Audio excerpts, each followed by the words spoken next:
Okay, so once you have all the PCB assemblies built up, we move on to final assembly. This is the first step in the final assembly.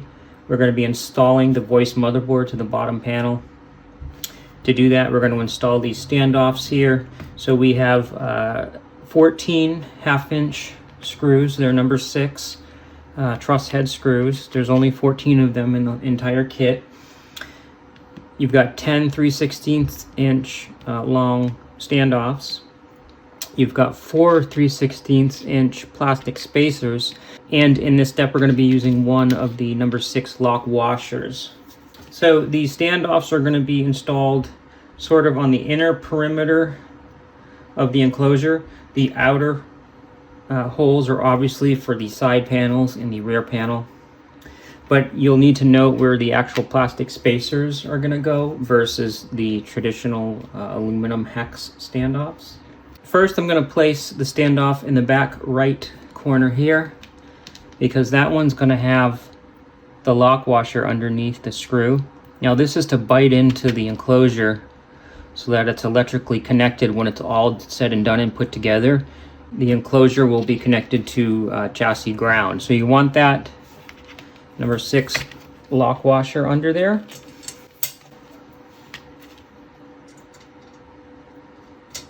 And it'll likely grab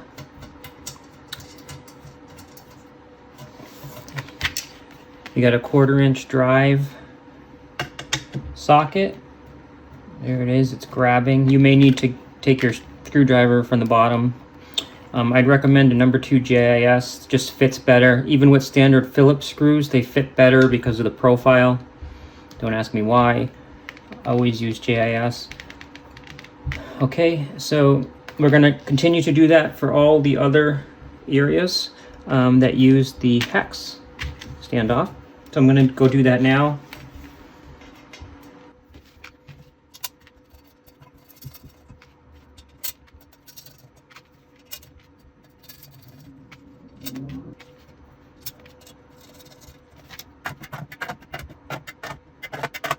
Okay, that's the placement of the 10 hex standoffs. And then there are 4 more plastic spacers. And incidentally, the reason we're using standoffs and spacers instead of just sort of press fit inserts is that at the time of manufacturing these panels, it seems silly in retrospect, but this is a couple of years ago, 3 years ago. Back at that time, we did not know the height that we needed, so we did not want to buy into a certain height and then have it be wrong and needed to tweak it and then having it messed up.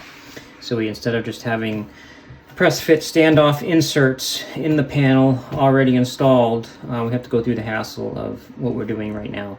So for these plastic standoffs, obviously they're not threaded, so I'm kind of just resting them under there. If your motherboard is not ready yet to put on here, you might want to just wait on this step, but this is just to show where they go. They obviously go in the 4 remaining positions. Okay, so that was not easy, but this is how it's going to look when it's done, when it's ready for the motherboard, and then we'll move on to step 2.